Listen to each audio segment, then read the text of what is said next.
Hello, WWE Universe. It's me, Kayla Braxton, in my house. And I'm getting ready to do a little IG Live with Elias. You guys big fans of Elias, right? Who isn't? He's about to join. And so, yeah, we're going to be taking questions from you. We're going to be talking about his upcoming WrestleMania match against King Corbin. Dun, dun, dun. And we're buds, so we're probably going to be talking about random stuff, too. So, let's see. I think he's ready to join. Uno momento, por favor. All right. Let's see. I'm waiting on him. He'll be joining here any minute. Not yet. Not quite. Oh. Okay, guys. So you ready to be joined by Elias? Let's see. Let's get you some better lighting. How is everybody doing? Oh, there he is. Am I on? Hi. Hello. How are you? I am doing okay in the middle of all this quarantine craziness. How about yourself? I'm doing okay as well. I just stuffed my face. I just ate a, look at this tree behind me. I just ate a burrito. So. Did you make it yourself? I did. It was a healthy burrito. All right. Then it had to be good. I know you're a great cook. Thank you. Yeah, thank you very much. Well, you know, what's going on with you? Looks like your friend Riddick Moss keeps popping in here. He's yelling. He's upset that he's not a part of this. I got to tell you, it's the craziest thing ever since this whole quarantine. The guy, Riddick Moss, he's become weirdly obsessed with Elias. I mean, if you follow my social media at all, you follow his, you're going to see interesting behavior on his part, to put it lightly, you know. I mean, he had kind of was it yesterday or a couple days ago, kind of a bad day when he didn't he lose his title? Yeah, you know, I think he was out jogging and R-Truth popped out of nowhere, confused who he actually was, took the title from him, and with all this stuff going on in the world right now, I can tell you this, knowing Riddick personally, the guy hasn't been himself. He's on edge. Yeah. He's really panicked. He's kind of freaking out, and then for that to happen, it's really set him over the top here. Put him over the top. Well, we gotta obviously we'll talk about some fun stuff. Well, this is fun stuff for you. You know, you've got a big WrestleMania match coming up. That's right. Hopefully, you could finally shut up or change the tune of one old King Corbin. That was clever. Yeah, change the tune. That's good because I'm the music guy. I mean. Baron Corbin, you know, he's been a thorn in the side of the entire WWE universe. And, you know, was messing with Roman Reigns for months and months and months. And, all of a sudden he doesn't like Elias. And I guess Elias isn't for everybody. And Baron Corbin's one of those people. But we're going to settle this at WrestleMania. Yeah. And yeah, he's been just kind of being a little pest to you for quite some time. I mean, all you've been trying to do is spread some cheer with a song here and there, and it just has seemed to get under his skin. So. Yeah, it's no surprise. A guy that is universally hated by the WWE fans does not like a guy that goes out there and attempts to entertain the audience with music or catchphrases, whatever it may be. So it's kind of the perfect mix. Are you working on a WrestleMania song? Yeah, I'm sitting, I'm sitting at the piano right now. Give us a little something. Let's see. I've got my guitar right nearby. Me and Riddick Moss have been working on music in the downtime. I wish he was here. That's why I keep looking out the window. I have a feeling the guy's going to pop up any second now. And I saw this meme, by the way, that you're doing that. That was like, someone was like, hey, I was at home and I looked at my window and saw someone that I knew, so I ran to the window and yelled, and now I know what a dog feels like. Because we're all stuck inside. Yeah. Like, hey! That's me right now, hoping, where's Riddick at? So, I know. He just hopped off. He said he had to go work out, so he said goodbye. What? Yeah. That guy's got all day to work out. He couldn't watch my interview for 10 minutes? So rude. Oh, my God. Yeah. So how are you filling your days? I know you like to go on walks. I know we've chatted about some creatures that you've met in the meantime. Like what did you say? You made like a turtle friend here and there, and yeah, okay, you're gonna bring that up, of course. Yeah, I spend a lot of my time walking, believe it or not, walking with Elias. A beautiful lake right outside my place. Probably takes, an hour, hour and a half to walk around. And as I'm out there, I meet all kind of creatures. I came across what you call a turtle the other day out here in the quarantine. Tried to communicate with it. It didn't go so well. But you come across all kinds of things, humans, other four-legged creatures that walk along the paths and things like that. Now, you're a really creative person, so I'm sure that, during this time of quarantine and lockdown, you've been able to kind of tap into your creativity even more because you're not getting on airplanes. You're in your own space. Yeah, no, thank you for saying that. So aside from the music, which I have kind of set up all around me here, I'm always doing that.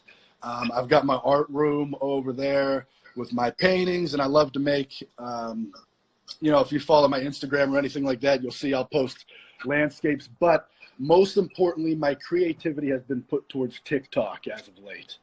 That's my number one priority. I've become obsessed with the app and all the trends on it. And I actually have been putting some music out there, which is something I don't typically do on social media. But, yeah, having fun with that. TikTok. Okay, so everyone go follow Elias on TikTok. Yeah. I also just got a TikTok because of him, but I haven't posted anything yet. I've got to figure out what my first TikTok's going to be. Kayla's trying to get me to do the flip the switch trend with her. Who would want to? How funny would that be? Everyone wants to see the I have a feeling I'll destroy her clothes if I try to put any of that stuff on, but I don't know. If we get enough responses here saying they want to see that, maybe we'll make that happen. Let's flip the switch challenge. Yeah. So still, you've had, obviously, was it 2014, your arrival to NXT? Yeah, wow, that's crazy. Yeah, I was signed to it.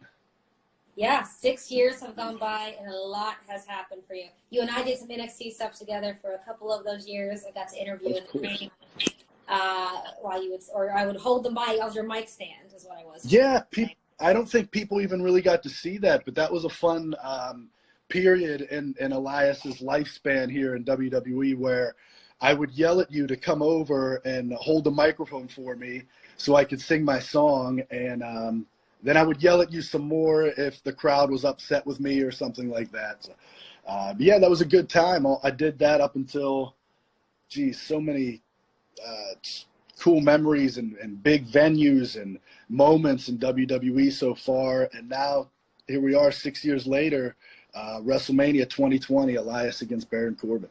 Now, again, okay, let's talk about that too. 6 years later, with an act like yours that so heavily relies on crowd reaction. Obviously, the last couple of weeks, we have been having Raw and SmackDown at the WWE Performance Center, where a lot of us started out here in front of no crowd. So, how are you able to still maintain your style, but, with no one clapping along or booing, or walk with Elias? Yeah, right. Well, as much as I would love to be doing that, and the crowds really fire me up and give me a lot of energy, I'm no stranger to no audience. I've done very little crowds here in Florida. We call them the coconut shows. And sure enough, working in the Performance Center in front of nobody, or maybe just Dusty Rhodes sitting there or something like that. So it doesn't change that. And I'm not writing the shows, but if I was, I believe you could put Elias in a spotlight in the middle of the Performance Center with no audience, just speaking to the television, and I could entertain the people at home with just my music and telling stories. Yeah, well, I agree with you. I think, I would watch, that's for sure. Thank you. Wow, thank you so much. So this is something I thought about this actually recently. Just now? Oh, okay. Not just now. This is just something, I don't think I've even said this out loud before, so I hope I'm not getting anything. But obviously, I want to talk about Seth Rollins just for a quick second, only for the fact that he is now referred to as the Monday Night Messiah. And prior to your days with WWE, you're like, what do you call yourself? Was it like heavy metal or heavy something? Metal Jesus. Yeah. Right? So yeah. that was my first thought when Monday Night Messiah became a thing. I was like, wait a minute. Yeah. Well, so the reason I don't do a lot of these live social medias and things like that is because I always feel like I'm going to get in trouble by saying too much, okay? We don't have to say anything. I just want to acknowledge that. Well, no, it's out there now. It's out there right now. Total ripoff. Big time my idea. Seth's running with it. He's making it his own thing. He may not even know it's my idea.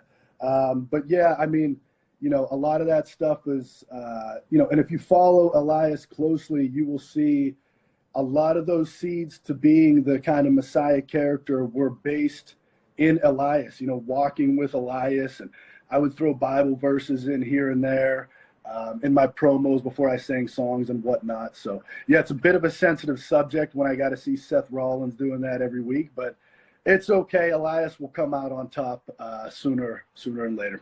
Yeah, you're doing.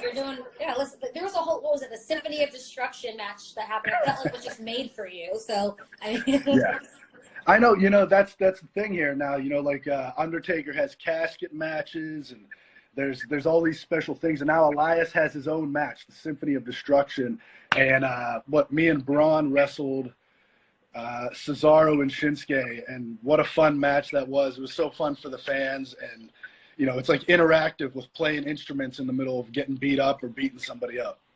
Yeah, there should be a whole in the future, a whole WWE pay-per-view that is just about instruments and music. That would be great. With Elias main events, the Symphony of Destruction pay-per-view. That'd be cool. And let's take it back to where at one point in time you yell at me to come hold the microphone for you, just so for old time's sake. Sure. What about it? Well, no, that's what we need to do. When this big pay-per-view happens, and the main event, I'm going to come and hold the mic for you for whatever you say. Right. Oh, you want to do that at the pay-per-view? I want to do that. Yeah, of course. Yeah. Yes. You got to bring it full circle, of course. Let's do it. So you were at the Performance Center for 3 years. About 3 years. So you worked with a lot of the coaches there, and normally when we interview like a superstar, we talk about the coaches that maybe had the biggest influences on them. Who, for you, was that person? You know, I could really go through every coach that I worked with and say something positive about. I would say Terry Taylor had maybe the biggest impact on me as far as getting to the next level that was going to take me to Monday Night Raw and things like that. But Matt Bloom was great, and he brought out like a great intensity in Elias that I needed to bring in the ring. And then before I got called to Monday Night Raw, I was working with Shawn Michaels, who was my favorite wrestler growing up. So to be able to literally learn from the guy that made me want to be a wrestler before I got to Monday Night Raw was really cool. Yeah, of course. Okay, so we talked a lot about what's going on in WWE and you. But now let's talk more about you. Starting with, just you. I want to talk about your fashion. You wear a lot of scarves and bracelets and what's that called? Headband. Yeah. Where do you find all of your stuff? You know, it could be anywhere. I get them in a lot of my travels. Let's see. See, I was working with this hat here. This is another thing. Yeah. You gotta rock that more. Yeah, no, I'm going to start wearing this thing a little bit more. But it depends, you know, wherever my travels take me. I think I got this at Venice Beach in Los Angeles. I love going out there. And really, like, I'll pick up a bracelet from around the world. I've got them, you know, from Saudi Arabia or Shanghai or Italy or, you know, a lot of my fans are very, you know, they can pick up on these things. They see that I wear these bracelets and stuff, and they will, you know, sure enough, send them to me, or if I'm at a show, they'll hand me a scarf or a bracelet or something like that. And I got no problem wearing it, especially if I think it's cool, you know? Do you have like a favorite? Like, do you have like a bracelet that you like never go without wearing? Yeah, let me grab it real quick. It's not that I won't go without wearing it, but it's like your absolute favorite? It's my favorite one, yeah. It's real leather. I'm grabbing it right now. All right, see if you can see this one. Okay. So that's nice. it's real silver leather here, and I got this in Rome on one of our trips to Italy. And I just can remember, I want to say it was me and No Way Jose. We're at like a street cafe, just having a great time, and miraculously had some downtime in Rome. And we went and saw the Colosseum, and we were getting food and maybe drinking wine. And I went and picked up this bracelet. So it just kind of holds like a great feeling. And the fans in Italy are like incredible. They bring so much energy. So, you know, that's my bracelet where I'm like, oh, that one is really special to me. Oh, that's awesome. And then as far as like, I mean, you're always kind of wearing like this, if you were in jeans and boots and like a tank top of sorts. And how many pairs of jeans do you own? So I've got a ton of jeans, and actually the company, the ones that I wrestle in is called Barbell Apparel. A little plug for those guys. Actually, people ask me about that quite often, and they seem to love that I wear their clothes on TV. So I just have so much of their stuff here. I couldn't even notice about this is a weird thing that I'm about to say because I've noticed it about the jeans that you wear, which like you said, barbell. I feel like, because I notice these things as a short woman, I have to alter and hem everything that I wear. I feel like those jeans just fit you so perfectly. Like, I feel like the length, and I feel like I've noticed at home, like, these are just like they are like cuffed for you. Yeah, I don't, you know, and they're not custom made or anything like that. It just so happens they're jeans for bodybuilders. So, and I'm like bigger than maybe the average guy, right? So, you know, anyways. No, I know, ridiculous thing to say. Anyways, point is, they're like jeans for bodybuilders, and they fit my legs great, whereas like, you know, average jean I might go get at the store or something like that wouldn't fit me. Plus, I can run around, jump, do all that kind of stuff in these. Yeah, because I would imagine if you're wearing regular jeans, like being in the ring and wrestling in jeans can't be easy if they're not comfortable. Yeah, no, so these are very comfortable, and I can do anything in them. You know, I'm sure you've seen me jump off the top and do an elbow drop in these jeans. It's cool. Yeah. And let's talk about this.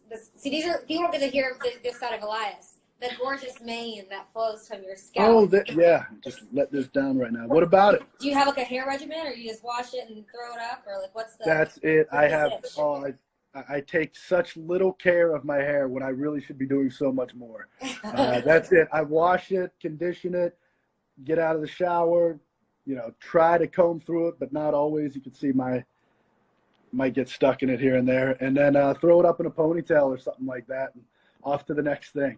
And you have just as much hair on your face that's on your head. Like you have one of those abilities, those coveted abilities to grow a full, luscious beard. Oh, thank you. You're so complimentary this afternoon. No, I'm such a blessed man in so many ways. You know what I'm saying? And thank you for noticing that. I often think about shaving this just because, just to see my face. It's been so many years since I've had it even really closely shaven. But in the meantime, it's very easy just to let my hair and beard grow. Oh, okay. If you ever get to the point where you want to shave it, can you let me know so we can do it on Instagram Live? Yeah, we'll make a thing of it if I'm ever going to shave my beard. Yeah, we're going to do that. Okay, so another question people might want to know. I asked actually a lot of people this at the other day at SmackDown. When you are eating healthy, because obviously you have to eat healthy most of the time, what are you like craving? What do you go big out on? I think I know the answer to this, but like what am I? Like food would you like just binge on a day that you haven't eaten, I guess? Well, I know what you're gonna say. I know. Are you gonna say BurgerFi? Oh no, actually. That's what I thought you were gonna go with. What were you gonna go with? I was gonna say pizza. Oh, definitely that. Yeah. So there's many. I'm not that picky of an eater. When I'm eating healthy, which is about 6.5 days of the week, I'm pretty strict. I eat the same thing every morning, every afternoon and night. But when I can eat whatever I want, pizza for sure. There's a place called BurgerFi. If you guys have never been there, can't recommend it enough. Try to get Kayla to go there a few times. Oh, I Uber Eats it all the time. Okay, yeah. So now she's hooked on it, I guess. Ice cream is great. Let's see what else. Pancakes. Are you cooking any of this or just ordering it? What's that? Are you cooking any of this or just ordering it? Well, if it's something like that where I let me go eat whatever I want, I'll just go order it, pick it up or something like that. Yeah, way easier. The food I eat when I'm pretty strict on, I'll cook 60-70% of that. Depends if I'm on the road or not. Okay. Yeah. Well, okay. I want to talk about music for one quick second also.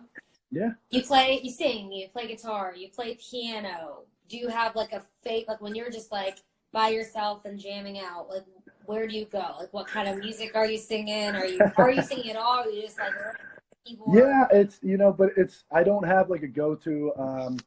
I feel bad for like fans that like really pay attention to me, because I always say this. Eric Clapton was I was super into Eric Clapton. I love playing Eric Clapton songs, whether it be on the piano or the guitar, and so those are my go-to. But again, I'll just I've got a lot of downtime right now, so I'll sit at this piano and come up with anything. I was singing this song called "Put Your Head on My Shoulder" just the other day. I put it a little bit on TikTok, but I was having fun with that. Anything that I think could kind of stretch my musical knowledge, I will attempt it at least and see, okay, can I play that? Can I sound, acceptable doing that? Let's see. I'm thinking I'm going to put out a cover of Maybe It's Time soon, a Star Is Born song. And your voice I don't know. What's up? You have a good voice for a song like that, because it's a very like calming. You have a very calming singing voice. You're so nice to me. Anyway, there was a period of time where I was on these live events. I was singing "Shallow" with Finn Balor. I'm sure there's plenty of video footage out there, but I was having fun with that. And then, I mean, the movie "A Star Is Born" is fantastic. The music from it is great. So there's a lot there. I'll sit here and play the piano soundtrack to that, or on my guitar. It depends. The other day I saw someone suggested "I'm on Fire" by Bruce Springsteen. I'm a huge Bruce Springsteen fan, so playing that. And I just go through my favorite artists and do that stuff, and then create my own in the meantime. Well, I know my co-hosts of The Bump were curious if we could get you to do like an Elias like remix of our theme song. If you send me the theme song, I certainly could sit down here and work on it. I've got plenty of time right now. That'd be great. So when we get you like live in studio on The Bump. Oh, we could just do it. We'll have you do like a live in studio open. Yep, Done. we could do it. Let's That's do it. So what are you up to today? What's on your agenda on this lovely Tuesday? Well, I got up very early and I did my my jump roping routine, which is what I'm working on right now to keep the cardio up, And right now I'm going to go hit Buddy Murphy's home gym. Oh. Yeah. Okay. Going to go get a little bit of the weights in. And then I'll be probably around the lake a little bit later on. I can check in with you at that point. Please check in with me and let me know what creatures. Of course. And if any turtles come out of the sewer, you better tell me, because you know what that means. Yeah. Oh, yeah, I got you. Well, thank you for jumping on IG Live with me and with all the WWE universe. Of course. Hope to get you live in the studio soon after everything calms back down. Obviously, we hope everyone stays healthy and safe in the meantime. And, Absolutely. Good luck in preparation for your big WrestleMania match. I know I'm probably speaking on behalf of a lot of people, but we hope you can shut up the King Corbin. No, yeah, me too. Thank you for having me. To all the fans and things like that that are leaving their comments here, they message me on any social media. I appreciate you guys. I really do. I swear I try to read at least everything. So if I miss you, I'm sorry. But otherwise, thank you guys so much. And Kayla, thank you for having me. I will catch up with you a little bit later on. Yes, catch up with you then. See you soon. Thank you. Bye-bye.